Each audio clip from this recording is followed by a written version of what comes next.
intereses de la sociedad, más no de los socios, ¿no? Tiene como finalidad promover la formalización, ¿no? Formalización, porque la gran mayoría de la informalidad viene de las micro y pequeñas empresas, ¿no? Que están laborando en el sector productivo. Sin embargo, se da el régimen especial con la finalidad de que estas MIPES se incorporen a la formalización, ¿no? Características principales, ¿no? Anteriormente habíamos visto que la característica principal era en relación al número de trabajadores, ¿no? Se limitaba. Hoy en día ya no es límite el número de trabajadores, sino el límite para que una u otra empresa se caracteriza o tenga la particularidad de micro o pequeña empresa es en cuanto a sus ventas, ¿no? En este caso, sus ventas de una microempresa no deben superar, ¿no? 150 unidades impositivas tributarias, es decir, UITs, ¿no? Asimismo, tenemos que las pequeñas empresas, las ventas deben ir entre 150 a 1.700 UITs, independientemente la forma en las que estas empresas se hayan constituidas, es decir, si pertenecen a una a una SOA, si pertenecen, digamos, a una sociedad colectiva, si pertenecen a una sociedad en comandita, si pertenecen a una sociedad comercial de responsabilidad limitada, o otras sociedades, ¿no?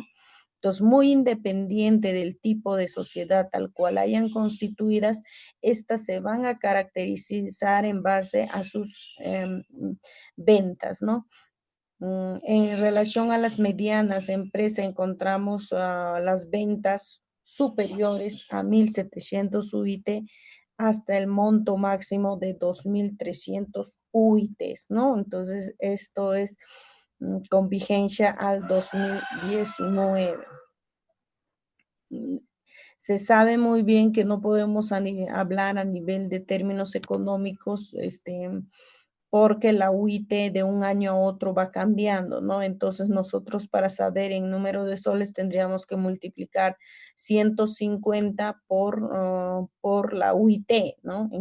En este caso 4.200, ¿no? Entonces en el 2019. Si hablamos en 2020 ya no es 4.200, ¿no? Va variando. En pequeña empresa igualito vamos multiplicando 150 o si no 1.700 por el monto de la UIT, ¿no? Ahí vamos conociendo el monto real. Requisitos para calificar micro y pequeña empresa. Anteriormente, como les decía, había leyes que nos ponían, ¿no? Condiciones. Por ejemplo, microempresa con la ley anterior, el decreto legislativo 1086, nos mencionaba que las condiciones para ser microempresa era el número de trabajadores de 1 a 10 trabajadores y sus ventas anuales de 150 UITs, ¿no? Que no deberían pasar los 150 UITs. Ahora, con la nueva ley 30056 del 2013, esta condición se ha modificado y se ha limitado solamente al nivel de ventas anuales que no deben superar, ¿no? Que es de 150 UITs. En el caso de pequeñas empresas, con el decreto legislativo 1086, también nos ponían como condición el número de trabajadores que iba de 1 a 100 trabajadores, ¿no? Y sus ventas anuales 150 UITs a 1.700 UITs. Y como les vuelvo a decir, esta ley se ha modificado en cuanto a su derogación del número de trabajadores, ¿no? Y ahora con la nueva ley ya no es condición para pertenecer como micro o pequeña empresa el número de trabajadores, solamente el nivel de ventas anuales que generan, ¿no? Dentro de los derechos laborales tenemos derecho a una remuneración mínima. Tenemos, independientemente del tipo de sociedad tal cual hayamos constituido, nosotros vamos a pertenecer a lo que es en cuanto a derechos laborales, vamos a pertenecer a un régimen laboral general y a un régimen laboral especial de la micro y pequeña empresa. ¿Qué quiero decir? Que aquellos que no se acojan al régimen especial de la micro y pequeña empresa van a tener que estar dentro del régimen laboral general. Lo que menciono es que el régimen general laboral tiene sus casos particulares, mientras, mientras que el régimen laboral especial tiene sus propias características, ¿no?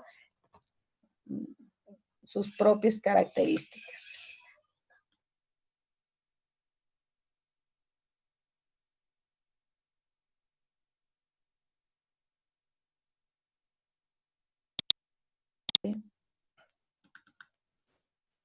Bien, estamos viendo la parte de la remuneración, ¿no? Nos habla en cuanto a los derechos especiales, que la remuneración para cualquiera de los casos, ya sea del régimen general o del régimen especial, es la remuneración mínima vital, por encima de la remuneración mínima vital.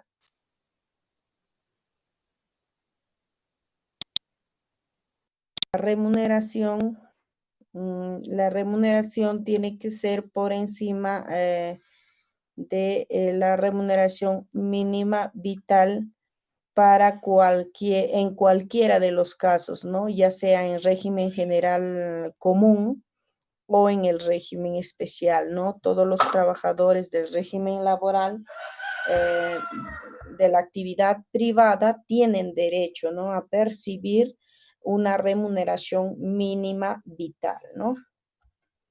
Eh, Asimismo, nos habla de la jornada de trabajo, ¿no? O del horario de trabajo o trabajo en sobretiempo. Entonces, podemos mencionar que la jornada de trabajo es de 8 horas diarias o en defecto de 48 horas a la semana como máximo. Y en caso de que sea menor de edad, podrá trabajar ese menor de edad siempre y cuando cuente con la autorización del Ministerio de Trabajo y Promoción del Empleo, ¿no? Y también siempre y cuando que las labores no afecten a la integridad física ni psicológica del menor, ¿no? Y asimismo tiene que permitirle la continuidad de los estudios, ¿no? La consecución de los estudios, que este menor de edad no se perjudique. Eso es lo que ahora, en caso de sobretiempo, que el cálculo del sobretiempo va a ser en relación a la tasa porcentual del 25 y del 35%. En caso de los dos primeras horas de sobretiempo, se van a calcular el 25% y a partir de la tercera hora de sobretiempo se va a calcular el 35%, ¿no? Asimismo, menciona la norma que no podemos exceder también el cálculo sobre 35%. Es decir, si un trabajador hace 8 horas de repente de sobretiempo, el cálculo de las horas que se haya trabajado se va a aplicar en relación del 35% a partir de la tercera hora trabajada, ¿no? Vamos a verlo esto con un caso práctico. de horas de cálculo de sobretiempo, ¿no? Vamos a dejar un ratito de compartir. Mm.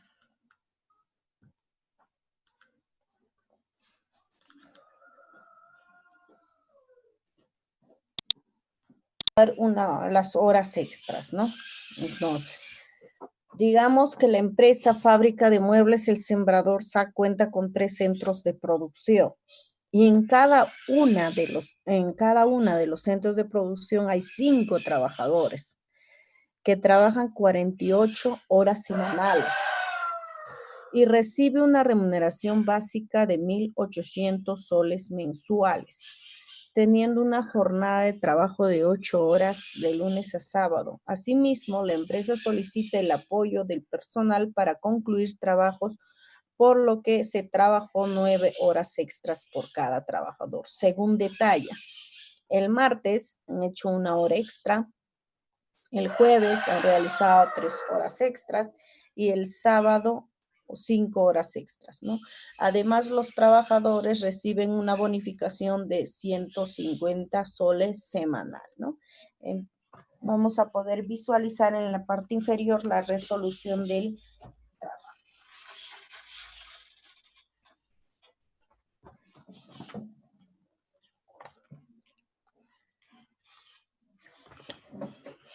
Bien, tenemos la planilla del mes de agosto.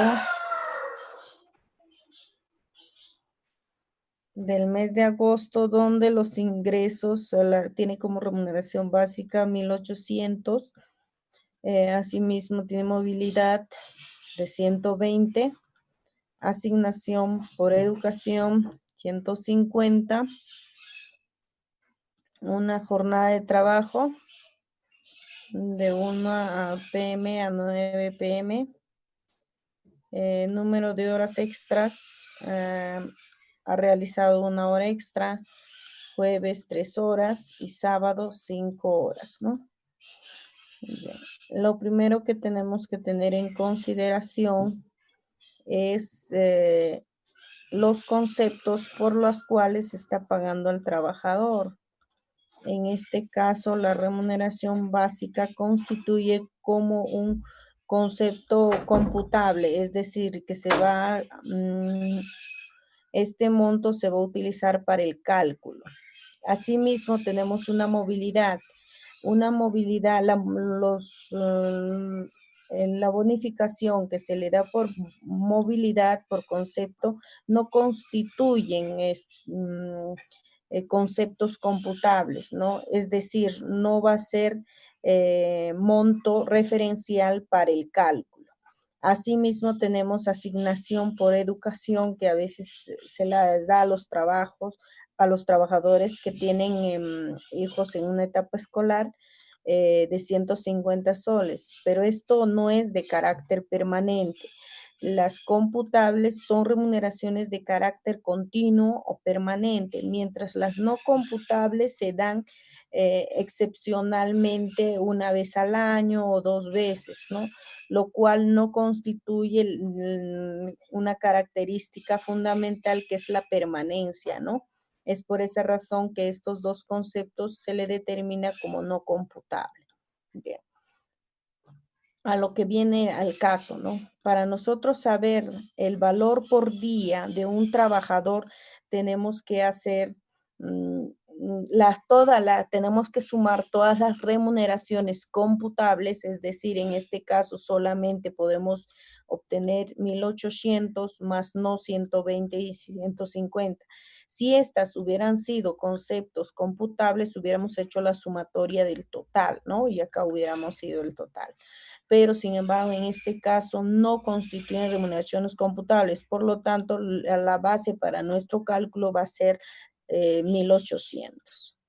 Teniendo en consideración 1.800 como remuneración ordinaria mensual, vamos a dividirlo entre 30 para determinar cuántos el trabajador está ganando por día, lo que constituye 60 soles, ¿no? Y si yo quiero saber el valor por hora, yo tengo que dividir 60 soles entre 8 horas diarias que el trabajador labora, lo cual viene a ser 7.5, ¿no? 7.5. El valor de hora que gana un trabajador es 7.50. Entonces, yendo al caso práctico, el martes realiza una hora. Si una hora normal para este trabajador es de 7.50, a este yo le voy a sacar su 25%, ¿no? Lo que les llamaba, las horas extras van a medir en base al porcentaje de 25 al 35%, ¿no? En este caso se saca de 7.50, el 25% viene a ser 1.875, ¿no? Ahora, la hora para este trabajador va a ser 7.50 más 1.87. Es decir, la hora normal que cobra un trabajador de lo que era 7.50, el trabajador por esta primera hora va a cobrar 9.38, ¿no? Bien. El jueves ha realizado 3 horas extras, ¿no? Entonces, las dos primeras horas se le hace el cálculo sobre 7.50 por 25%, ¿no? Que va a ser el mismo monto que hemos deducido con anterioridad, ¿no? ¿Dónde radica la diferencia? La diferencia radica en la tercera hora, ¿no? Esta es la primera hora, la segunda hora, la tercera hora. A partir de la tercera hora, se tiene que calcular con una tasa del 35%.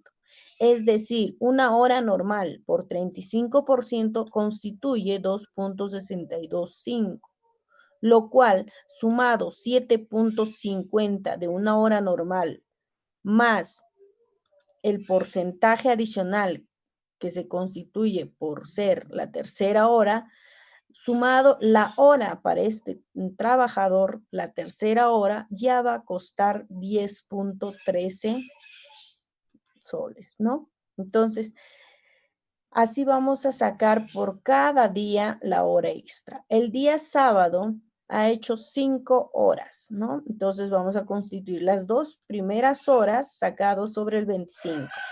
Y las 3 siguientes horas, primera, segunda y tercera, van a ser deducidos sobre la tasa del 35%, lo cual este trabajador va a tener 9.38 por las 2 primeras horas, sumado esta cantidad, y por las 3 siguientes de 10.13, ¿no?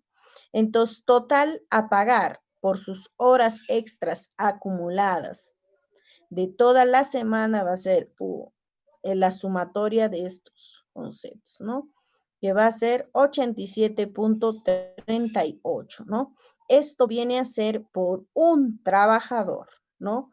Por un trabajador. Solamente estamos haciendo el cálculo por un trabajador.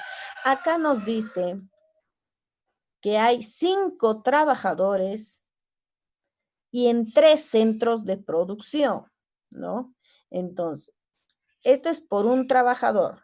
Primero, segundo, tercero. Entonces, lo cual por 5 constituye, vamos a multiplicar 87.38 por 5, nos va a salir 436. El siguiente igualito, el siguiente también, ¿no? Por 5. 1, 2 y 3, ¿no? Y nos dice que hay, ¿cuántos centros de producción? 3 centros de producción. Entonces, primer centro de producción, 5 trabajadores que van a ganar esto cada uno, va a ser esto. El segundo centro de producción, 5 trabajadores. Por esto, va a ser esta, ¿no? 436.88.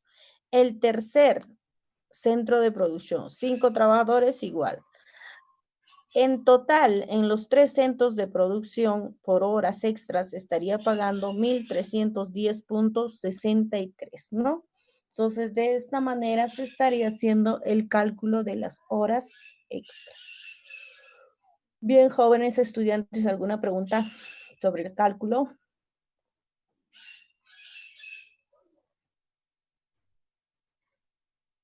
Jóvenes, ¿están ahí?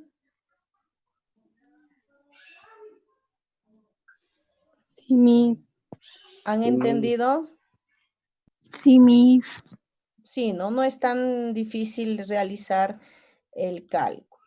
Entonces, si nosotros queremos indagar un poco más, tenemos el Internet. En el Internet hay más casos prácticos en los cuales nos pueden ayudar para ampliar nuestro conocimiento, ¿no?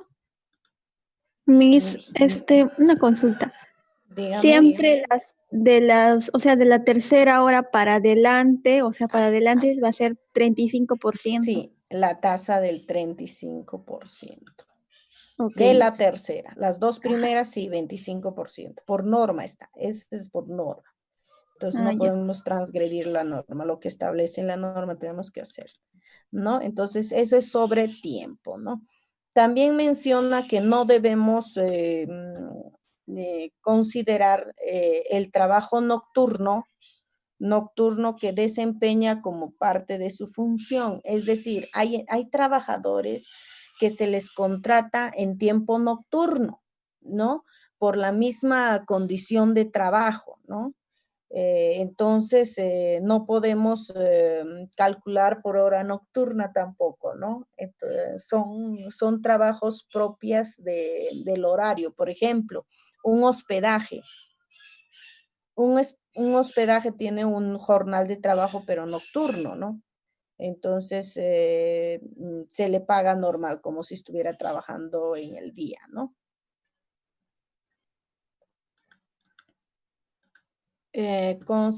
También tenemos beneficios laborales comunes, ¿no? Seas, estés dentro del régimen especial o en el régimen común, lo que te van a pagar es el descanso semanal obligatorio, ¿no? Y el descanso vacacional. Cuando hablamos de descanso semanal obligatorio, estamos hablando de que todos los trabajadores tienen derecho como mínimo a 24 horas consecutivos de descanso cada semana, ¿no? Esto se otorga preferentemente el día domingo. Y también también los días feriados podemos mencionar, ¿no? Asimismo, dentro del régimen común está considerado el derecho a refrigerio, ¿no? Todos los trabajadores tienen derecho al refrigerio de 45 minutos como mínimo, ¿no? Y si queremos exceder 45 minutos es previa coordinación con nuestro empleador, pero la norma establece 45 minutos como mínimo, ¿no? Em, A ver, sobre el descanso vacacional, ¿no? En el caso del descanso vacacional, dentro del régimen común para todas las empresas en general, es de 30 días calendarios de descanso vacacional, pero esto va a ser por cada año completo de servicio. Es decir, si un trabajador ingresa el 1 de enero y termina el 31 de diciembre, tiene derecho a percibir un año, mejor dicho, a un mes completo, no 31 días, son 30 días, ¿no? Calendarios de vacaciones, ¿no? Por cada año de servicio, ¿no? Que estas pueden ser acumuladas también, ¿no? No mayor a 2 años. En caso de la microempresa, los trabajadores tienen derecho a solamente 15 días, ¿no? En el régimen especial de la microempresa tienen derecho a 15 días.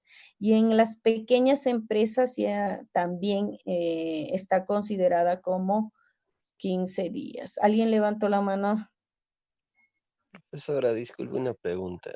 Si el mes que que cojo mi descanso, mi Tiene, vacación por ah, el año, tiene 31 días, solo tú te, tengo que coger de ahí 30 días. claro, gozas 30 días y estás constituyendo el 31. No puedes tener 31. La Ya, norma profesora, gracias. establece 30 días calendarios. No, no podemos, no nos dice un mes, así no nos dice. La norma establece en días, más no en meses. ¿Por qué no te dicen en meses? Porque para que ello habría una diferenciación en cuanto a que un trabajador de repente le corresponda el mes de febrero, digamos, le programan el mes de febrero y el mes de febrero no tiene 30, ¿no? Entonces sería en comparación a otro de repente que le programen sus vacaciones en junio. Junio tiene 30 días y a otro que le programen un mes que tenga, digamos, 31, como por ejemplo julio, ¿no? Entonces habría una diferencia de un día, ¿no? Entonces la norma no establece que sea por mes, ¿no? Sino por, mejor dicho, sea por 30 días calendarios, ¿no? Ahora, hay una situación especial en la que tú podrías vender tu descanso, ¿no? Es decir, tú sigas laborando de repente por necesidad de servicio, eh, la norma establece que tú puedes vender la mitad, ¿no? Quiere decir, hacer uso como mínimo los 15 días y los 15 días restantes tú podrías venderlo, ¿no? Es decir, te tendrían que remunerar, ¿no? Y el cálculo para el pago de tu remuneración es la remuneración mensual entre 30 y sacas por día, ¿no? Eso multiplicado por 15 días te va a salir el total que te deben pagar por los 15 días que vas a trabajar adicional, ¿no? De tu remuneración, ¿no? Dentro de la microempresa y pequeña empresa nos dice, Hice una, alguien hice ya una di, pregunta. Estaba levantando la mano, pero no me escuché. a ver. ¿Y estas vacaciones se puede tomar, puedo tomarlas en cualquier de los 12 meses? No, no, no, no, no, no, no. Esto es en coordinación. Yo como trabajador puedo solicitar a mi empleador el uso de mis vacaciones para un mes establecido, ¿no? Entonces, pero mi empleador se tiene que poner de acuerdo conmigo por necesidad de servicio, de repente el mes de febrero por los carnavales haya mayor demanda y yo necesite mis trabajadores, entonces de repente puedo llegar a un acuerdo en cederte tus vacaciones en otro mes, ¿no? No es imposición, es previo acuerdo. Ay, porque mis había investigado un poco mis instituciones educativas o algo así. Ujú. Hay la privación de 3 meses antes de terminar el año. No puedes tomar estas vacaciones durante estos 3 meses. A ver, ¿en qué sector me estás hablando? Eso era en sector público. Como estamos hablando de microempresas, yo eso también Ay, investigué un poco y ya, ya, ya. todo eso. Tú las vacaciones no puedes decir a tu trabajador, sabes, señor empleador, yo me voy de vacaciones mañana, no de un momento a otro. No puedo, yo tengo que solicitar con meses de anticipación. Eso es lo que te dice la norma. Tú no puedes tomar de un momento a otro, ¿no? Entonces, y el empleador te dirá, te va a facultar para que tú tomes, porque ya le estás avisando que esos meses. Entonces, si en caso de que tú quieras hacer uso por ese mes, lo que va a hacer el empleador es prever a otro trabajador que te reemplace por ese mes, ¿no? Entonces, lo que tú has investigado está bien. Estos son, además, el tratamiento de las vacaciones tiene un régimen especial de acuerdo al sector donde se elabora. Por ejemplo, si nosotros hablamos en el sector educación, tiene otro tratamiento. ¿Por qué? Porque ciertos trabajos tienen características particulares, ¿no? Entonces, de acuerdo a eso es el tratamiento. Por ejemplo, en el sector educación no es 30 días ni 15 días, son 2 meses, ¿no? Entonces, de esa manera, ¿no? Pero como les menciono, dentro del régimen general, todo parte del régimen general, ¿no? Entonces, a partir del régimen general vamos a considerar 30 días y si yo estoy bajo el régimen especial de la micro y pequeña empresa, solamente 15 días, ¿no? 15 días calendarios, ¿no? ¿Y por qué se crea este régimen especial, ¿no? Con la finalidad de que los empleadores disminuyan, ¿no?, su carga laboral, es decir, en vez de pagar, digamos, si yo le pongo 30 días, mi carga laboral va a ser mayor, pero si le reduzco a 15 días, va a ser menor, ¿no? El tiempo y los trabajadores van a poder trabajar más tiempo. A ver, ¿alguien levantó la mano? Christopher. Sí, lo he entendido, Miss, muchas gracias. ¿Alguien más? Todo claro, profesora. Ya, entonces es en relación. Profesora, Dígame. ¿y en qué caso se dan las vacaciones forzadas, no? Digamos, como ahora muchas empresas, por esta situación de la pandemia, están dando vacaciones así forzadas, ¿no? No están respetando las normas que se establecen así. A ver, no es que están transgrediendo las normas, sino que, por ejemplo, ¿no? Tú tienes derecho a 30 días, ¿no? Pero, sin embargo, hay una norma superior, ¿no? Hay una norma que establece que se debe hacer uso de 30 días, solamente de 30 días, 15 días y 15 días en la micro y pequeña empresa. Pero hay un, que digamos, un fin superior, que es de salvaguardar la salud del trabajador, ¿no? Entonces, ¿qué es lo que ocurre? Que sobre estas normas sale una norma, una resolución manifestando de que los trabajadores se va a interrumpir, se va a dar interrupción a su trabajo, ¿no? Es decir, si me interrumpen a mí, mi trabajo, yo tengo mi contrato de enero a diciembre, me interrumpen, lo que está pasando es interrupción, es decir, me están dando descanso de manera obligatoria ya sin que yo lo solicite o yo tenga derecho, pero no lo están haciendo transgrediendo a la norma, sino hay una norma general, una resolución de carácter especial que está salvaguardando para que el vínculo no se pierda entre el trabajador y el empleador, ¿no? O sea, hay un fin superior sobre fines particulares, ¿no? Es en relación a eso. Ahora, otro aspecto por la cual sale esa resolución, sale en cuestión de que, digamos, a mí me obligan a descansar mayor a lo establecido, entonces ya sería una interrupción, ¿no? De repente el empleador podría considerar un factor para despedirme, ¿no? Si yo descanso, o de repente por el otro, el empleador podría denunciar, el trabajador podría denunciar al empleador, ¿no? Porque está haciendo o le está obligando a tomar uso de esas vacaciones, ¿no? O a descansar, ¿no? Entonces, para que no haya ninguna, de repente, ni del trabajador ni del empleador, es lo que se está tomando esas medidas. ¿Bien? ¿Me entendieron? Misa se llamará, profesor.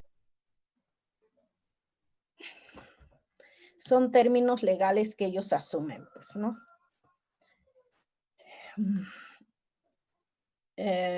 Pasamos del descanso vacacional, la indemnización por despido injustificado. Justo este derecho tienen los trabajadores que hayan laborado, ¿no? Y que tengan una contrata de servicio, ¿no? Entonces, las microempresas van a recibir un importe de indemnización, ¿no? Por el tiempo que hayan descansado, ¿no? En el caso de que un trabajador sea despedido, ¿no? Sin causa legal, el trabajador va a tener derecho a percibir una indemnización, ¿no? Una remuneración y media, una remuneración y media por cada mes dejado de laborar, ¿no? Entonces, si yo percibía 1,000, voy a recibir 1,500, ¿no? Por cada mes dejado de laborar. En caso de que sea un contrato a plazo determinado, ¿no? Y si le tocara una remuneración y media por cada año de trabajo, en el caso de un contrato indeterminado, este ya también va a ser, en ambos casos es un máximo de 12 remuneraciones, es decir, como máximo va a percibir 12 remuneraciones, ¿no? ¿Qué quiere decir? Que 1,000 por 12 no debe exceder sobre ese monto, ¿no? La indemnización por despido arbitrario. Tiene un tope máximo, ¿no?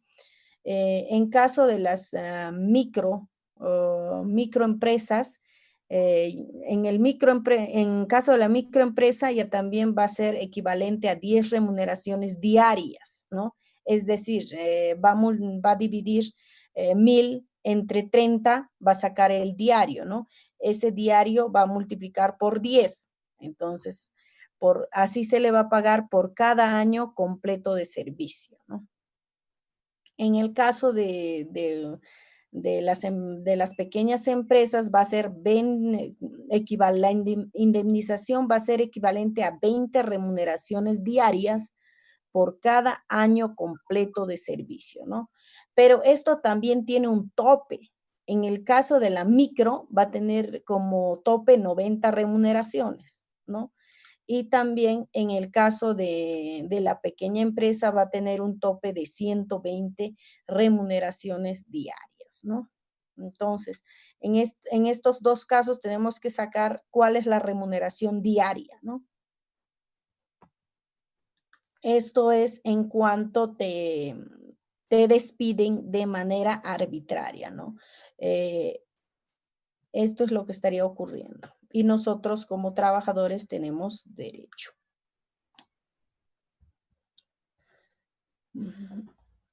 En cuanto a lo que es el e-salud o el servicio de salud, ¿no? Seguridad social en salud. El Seguro Social de Salud nos dice que en el régimen general, si no vas a estar acogido al MIPE, régimen especial MIPE, al trabajador, el trabajador, mejor dicho, tiene derecho a que se le inscriba en el e-salud, un derecho particular, ¿no? Que es el e-salud. Y la tasa para el cálculo es el 9%. Es decir, el 9% no constituye un descuento a la remuneración del trabajador. El empleador tiene que pagar el 9% adicional, ¿no? Por concepto de e-salud. Y este 9% tiene que ser tomando en cuenta la remuneración mensual, ¿no? El cálculo del 9% tiene que ser sobre la remuneración que se le está dando al trabajador, ¿no? A partir de esa remuneración tiene que hacer su cálculo. Si nosotros pertenecemos dentro del régimen especial, en el caso de la micro y pequeña empresa, en la microempresa nos dice que el Seguro Integral de Salud, o es decir, el SIS, debe ser el seguro que debe tener el trabajador, ¿no? Es decir, el empresario tiene que inscribir a su empleador en el SIS. ¿Y qué es el SIS, no? Es el Seguro Integral de Salud, pero del Estado, ¿no? Este seguro tiene una cualidad particular que es denominado semicontributivo. ¿Qué quiere decir semicontributivo? Que el 50% mensual del total lo va a dar el Estado y el 50% lo da el empleador, ¿no? Está constituido el total del gasto por el 50% por el Estado, es como un subsidio, ¿no? Que se le da. 50% del Estado y 50% el empleador, ¿no? Entonces, cuando nosotros verificamos el pago, el gasto mensual por un trabajador está entre 20 y 50 soles, ¿no? Aproximadamente. Pero si nosotros calculamos el 9% que se da en pequeña empresa o dentro del régimen general, que es el cálculo del 9%, es superior a 20 o 50 soles, ¿no? A veces calculando el 9% sale un aproximado, dependiendo de la remuneración, de repente 1.500 o 900 soles, ¿no? Entonces, a ver, multipliquen nomás la remuneración mínima vital. 900, ¿cuánto está la remuneración mínima vital hoy en día? 930 soles. 930 soles. 930 por punto 09. A ver, ¿cuánto es? 83.70, ¿no? Estarías tú abonando si fuera remuneración mínima vital. Y si fuera más de la remuneración mínima vital, ¿cuánto estarías pagando? Más o menos 1.200, 1.300, ¿no? Considerando el 9%. Y si tú te acogieras al régimen especial y fueras una microempresa, no estarías pagando esta carga laboral. Estarías pagando solamente 20 a 50 soles. ¿Te conviene estar inscrito o no dentro del régimen MIPE? ¿No? A veces es beneficioso si tus ingresos, o sea, el hecho de que seas tú una microempresa, que en inicio, ¿no? Que seas una microempresa, que te hayas constituido como microempresa y tus ventas, en relación a tus ventas no superes, entonces tú puedes acogerte a esto y reducir tus beneficios, ¿no? O cargas laborales, ¿no? Como este caso, por ejemplo, ¿no?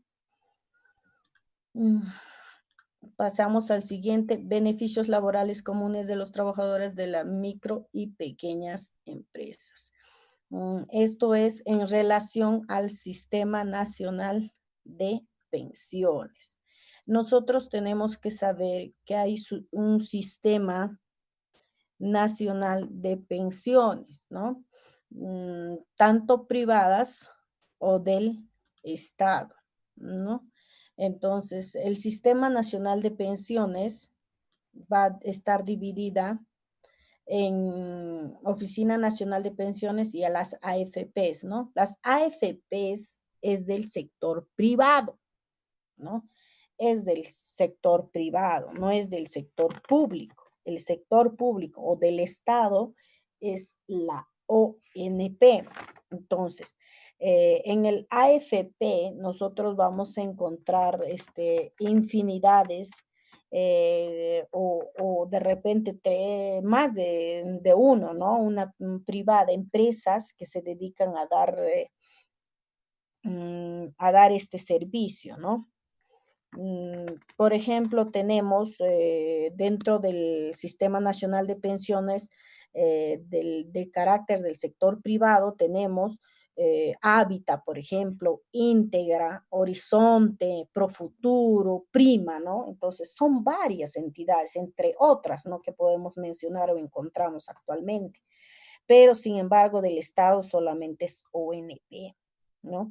Entonces, la tasa de cálculo para la ONP, este sistema de pensiones, lo primero que debemos saber que constituye un descuento al trabajador, ¿no? Es decir, si al trabajador le vas a pagar, digamos, 1.000 soles, tú le tienes que descontar la tasa del 13%. El ONP es 13%, del Estado es 13%. Entonces tú le deduces, le disminuyes y al ONP depositas el 13% y la diferencia al trabajador, ¿no? Esto sí constituye un descuento. Sin embargo, en la AFP ya también, como es del sector privado, y dependiendo de qué AFP corresponda, las tasas son diferenciadas, ¿no? Por ejemplo, Integra tiene una tasa del 12.90%, Prima tiene la tasa del 12.95%, el Profuturo tiene del 13.04%, ¿no? El Hábitat, por ejemplo, tiene del 12.82%, ¿no? Ellos cobran de acuerdo al aporte, el aporte general, dividen en dos, ¿no? El AFP, el aporte del 10% y también constituye el primas de seguro y la comisión, es decir, te sacan el cálculo de acuerdo al riesgo, ¿no? Entonces, son muchos factores por los cuales una AFP, cualquiera sea el caso, tenga su tasa, ¿no? O haga el cálculo de su tasa, ¿no? O el porcentaje total que te va a aplicar, ¿no? De acuerdo al tipo de AFP. Sin embargo, en la ONP es uno solo y la tasa es del 13%, ¿no? Vamos a pasar a la siguiente. Otro de los beneficios que uno tiene es en relación a la CTS. La CTS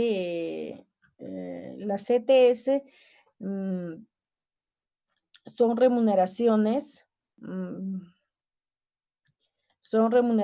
que te van a dar de acuerdo al régimen, ¿no?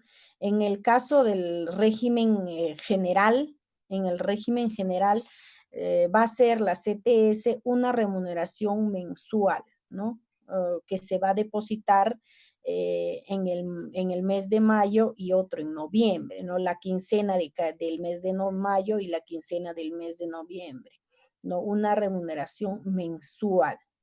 Mientras las microempresas, como les decía, disminuye la carga laboral en relación a esto también, ¿no? Si tú eres parte de la microempresa, no estás obligado a pagar compensación por tiempo de servicio al trabajador, ¿no? Entonces, este beneficio los trabajadores lo pierden, ¿no? Porque la empresa está acogido al régimen especial de la micro y pequeña empresa. Y en el caso de pequeña empresa ya también se le paga por CTS 15 remuneraciones diarias, ¿no? Que esta también va a estar depositada en dos oportunidades, lo que es en mayo y noviembre, ¿no? Pero ya va a ser, ya no va a ser una remuneración mensual, sino la mitad, ¿no? O sea, las pequeñas empresas van a percibir la mitad nada más. Y las micro no tienen derecho, ¿no? Esto es lo que nos dice en cuanto a lo que es la CTS, ¿no? También nos habla de las gratificaciones. Las gratificaciones en un régimen general se va a otorgar 2 veces al año.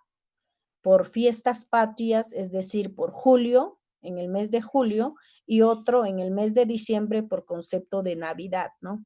Y esto, si estás dentro del régimen general, es una remuneración completa, ¿no? Es decir, el trabajador va a percibir 2 sueldos en el mes de julio y 2 sueldos en el mes de diciembre, ¿no? Diciembre. Las microempresas no tienen gratificaciones, ¿no? El trabajador que trabaja en una microempresa no tiene derecho a recibir gratificaciones. Mientras en la pequeña empresa también se va a otorgar 2 veces al año, ¿no? Por fiestas patrias y otra por Navidad, en razón a media remuneración por cada oportunidad. Es decir, como les mencionaba en el caso de las CTS, la mitad, ¿no? Es decir, si mi trabajador percibe 1,000, En Navidad va a recibir 1.500 y en julio va a recibir 1.500. Pero, sin embargo, en el régimen general va a recibir, si mi trabajador 1.000 soles percibe, en fiestas patrias va a recibir 2.000 soles y en Navidad 2.000 soles, si pertenece dentro del régimen general. En caso de la microempresa, no percibe, ¿no? En cuanto a la gratificación. También cabe mencionar también que hay un caso particular, como les decía, el tratamiento es especial, ¿no? En el sector educación, por ejemplo, las gratificaciones que se dan por Navidad y fiestas patrias es un monto determinado de 300 soles, ¿no? O sea, por eso les decía, hay casos especiales de acuerdo al sector. Entonces, no podemos, dentro del régimen del sector público es 300 soles, pero si nosotros hablamos, digamos, de aquellos que desempeñan cargos como, por ejemplo, de fiscales en el sector judicial, entonces ellos perciben, por ejemplo, una remuneración completa, ¿no? Entonces es muy diferente de acuerdo al sector, ¿no? Pero hablando del sector privado, de las empresas del sector comercial que se dedican a la actividad empresarial con fines lucrativos, que están acogidos dentro del régimen general, vamos a encontrar que se paga pues una remuneración adicional, ¿no? Por esas fechas. Mientras la microempresa sale en desventaja, ¿no? No tiene derecho a las gratificaciones. También tenemos los beneficios laborales exclusivos de los trabajadores de la pequeña empresa, ¿no? Por ejemplo, estos beneficios van en relación al seguro complementario de riesgo. El seguro complementario de riesgo es de acuerdo a la actividad que realizan las empresas, ¿no? No todas las empresas tienen actividades que estén con riesgo, es decir, donde la salud o la integridad física del trabajador se ve vulnerado, ¿no? Entonces, en estos casos, por ejemplo, si es una empresa que se dedica al sector construcción o se dedica de repente al sector minería y otros, ¿no? Industrial, por ejemplo, en el procesamiento o la manipulación de máquinas, ¿no? Entonces, amerita que el empleador, aparte del seguro que tenga, se dé un seguro complementario de riesgo, ¿no? Entonces, este seguro complementario va a ser para cubrir, ¿no? En caso de cualquier inconveniente que haya suscitado al trabajador dentro de su jornada laboral, ¿no? Asimismo, deben tener aquellos, como les menciono, de acuerdo a la condición, seguros de vida de ley, ¿no? Seguros de vida de ley. Asimismo, nos manifiesta que los trabajadores que solo pertenecen a la pequeña empresa tienen derecho a participar en las utilidades, ¿no? Es decir, si tú trabajas en una empresa que está denominada pequeña o pertenece al régimen especial MIPE, en su categoría de pequeña empresa, tú puedes recibir utilidades, ¿no?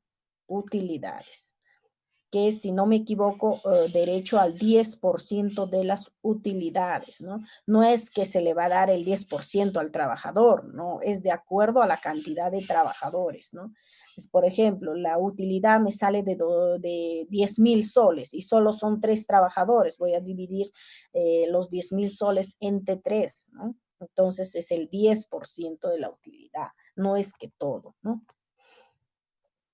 La utilidad voy a sacar el 10% y sobre eso voy a dividir por el número de trabajadores, ¿no?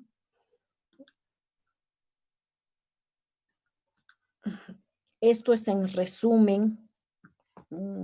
Tenemos beneficios sociales, indemnización por despido, y microempresa tiene estos beneficios que hemos mencionado, y también las pequeñas empresas. Este es el resumen.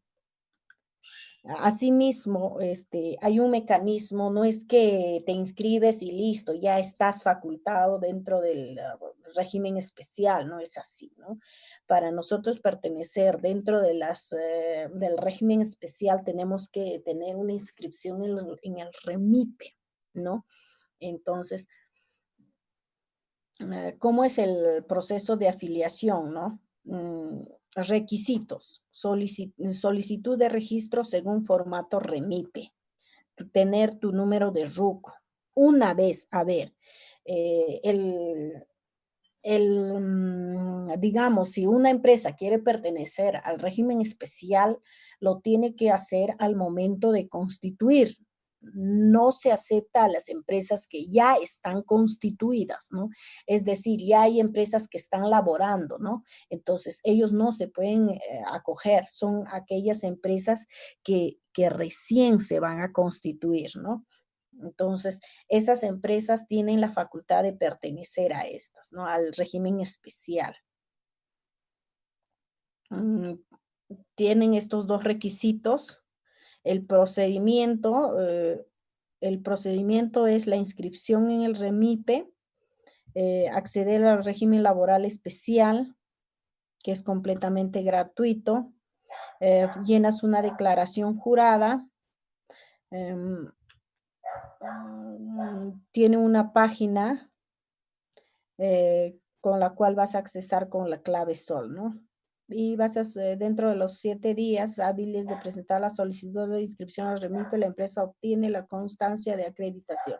Es decir, una vez que tú presentas tu solicitud, los documentos que avalan tu solicitud, entonces cuenta 7 días hábiles y posteriores sale tu constancia de inscripción, ¿no? Finalidad del registro: acreditar que una unidad económica califica como micro y pequeña empresa. ¿Y cómo vas a acreditar? Es en relación a tus ingresos, ¿no?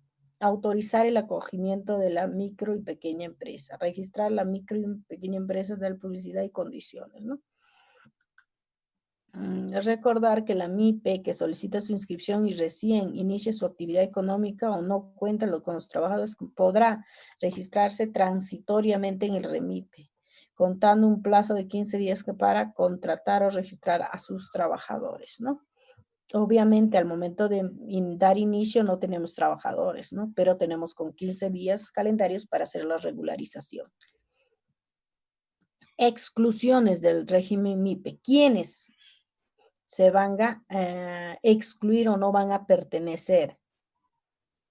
Es decir, una empresa que haya sido acogido dentro del régimen especial y que estas empresas que hayan sido inicialmente acogidos dentro de este régimen especial y dado estas 4 consideraciones, se va a excluir automáticamente, por más que tenga la calificación de micro y pequeña empresa, ¿no? Se va a excluir cuando constituya grupos económicos o vinculación económica. ¿Qué quiere decir? Que de repente, para evadir la norma, la profesora Nelly tiene una empresa que está acogido al régimen MIPE y crea otra empresa en la cual participa como socio o de repente como propietario dentro de otro régimen. Entonces, lo que ellos hacen es sumar estos 2 ingresos, ¿no? De la empresa A con la empresa B. Y si supera sus ingresos, ya estás fuera. Pero el hecho de que tú tengas también dos empresas también es criterio. Por eso uno no tiene que tener, si yo pertenezco como socio o tengo mi empresa, yo no tengo que tener ninguna vinculación económica con otra empresa, ¿no? O en otras palabras, grupos económicos, ¿no? O sea, en la primera parte me dice que no debo participar como socio a otra empresa. En la segunda parte me dice que yo no puedo ser dueño de otra empresa, ¿no? o no puedo tener mis acciones en otra empresa, ¿no? En otras palabras, no puedo tener acciones, ¿no? O participar de otros grupos económicos. Falseen información o dividan sus unidades empresariales bajo sanción de multa e inhabilitación. Incluso tenemos sanción, ¿no? Te inhabilitan por un año o más, o un año o 2 años, ¿no? Que esta sanción no puede sobrepasar los 2 años, ¿no? También se dediquen al rubro de bares. Aquellas empresas que estén dedicadas a bares, discotecas, juegos de azar, etcétera, ellos no tienen derecho a estar dentro del MIPE. Pérdida de la calificación de la micro, ¿no? La microempresa que durante 2 años calendarios consecutivos supere el nivel de ventas ya está fuera, ¿no? En caso de pequeñas empresas que superen durante 2 años constituidos el nivel de ventas, nos da una opción de que pueden adicionar 3 años más, ¿no? Pero después pierden el régimen o la condición definitivamente, ¿no? Obligaciones mantener, a ver, manejo de registros. Los registros que establece este artículo son, no sé si les he mandado, son formatos sobre la condición laboral de los trabajadores, ¿no? Y sobre la condición de la empresa también, ¿no? Entonces son diversos formatos físicos que debemos mantener archivados, ¿no? Por ejemplo, digamos, en el rubro A, este artículo 28 nos menciona de esos documentos, ¿no? Que, por ejemplo, en esos documentos es como un registro anecdotario, donde establece, por ejemplo, si hubo casos de accidentes de trabajo, tenemos que archivarlo, tenemos que detallar, llenar un formato sobre exámenes médicos de los trabajadores, ¿no? Monitoreos que se hayan realizado, estadísticas y todo por estos conceptos. Son documentos que debemos llenar son de carácter obligatorio, que toda empresa tiene que tener. Para el tema de fiscalización por el Ministerio de Trabajo o SUNAFIL en este caso, ¿no? Allá. Así, ese gallo, agárrenlo. Asimismo, tenemos los registros simplificados de la microempresa.